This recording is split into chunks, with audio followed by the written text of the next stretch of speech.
Hello everyone and welcome to your 10th Adobe Premiere Pro tutorial, Previewing and Editing Clips, Part 1.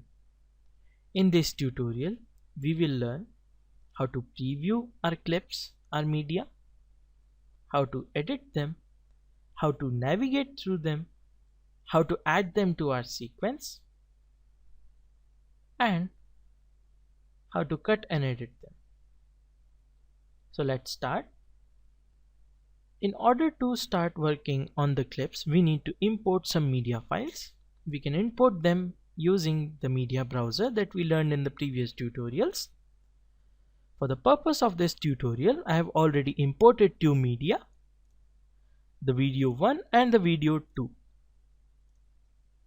So these two are the videos that I have imported. In order to view the video in our source window, just double click on a video and it will show up in our source window. If you need to work on a particular footage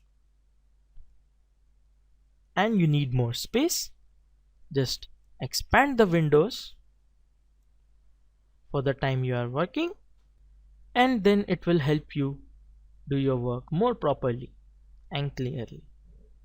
So let's start.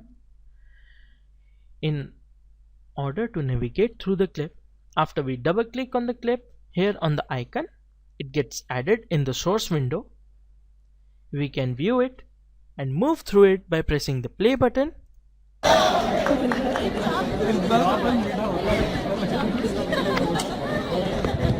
Just like that.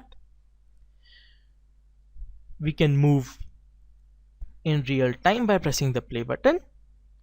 We can move frame by frame by pressing the step back left and the step forward right buttons.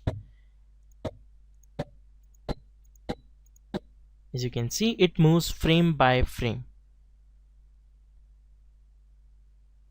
If you need to navigate more, you can just left click on this jog area and then move your mouse left and right to play the video in left or right direction simultaneously.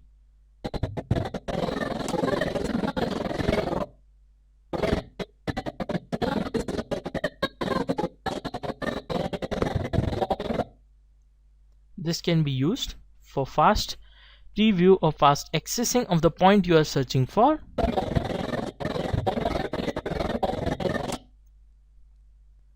The button over here is the save margins.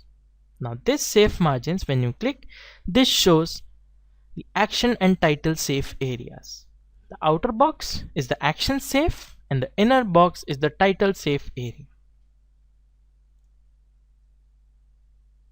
You can select the size of the video that you are viewing by fit. That means it will fit to the size of the window. 10%, 200% of its original size, 200% double of its original size, 400% the 4 times. This will fit into the window as we expand it. This is the timeline for the video itself. So if you move the cursor here, you can also navigate through the video using this. If you want to know how long is the video, this displays the current time. This displays the total time of the video, and the time over here is the time where our CTI, the current time indicator of this panel, is. As you can see, if I move this, the time changes. So guys, that's it for this tutorial. Thank you for watching.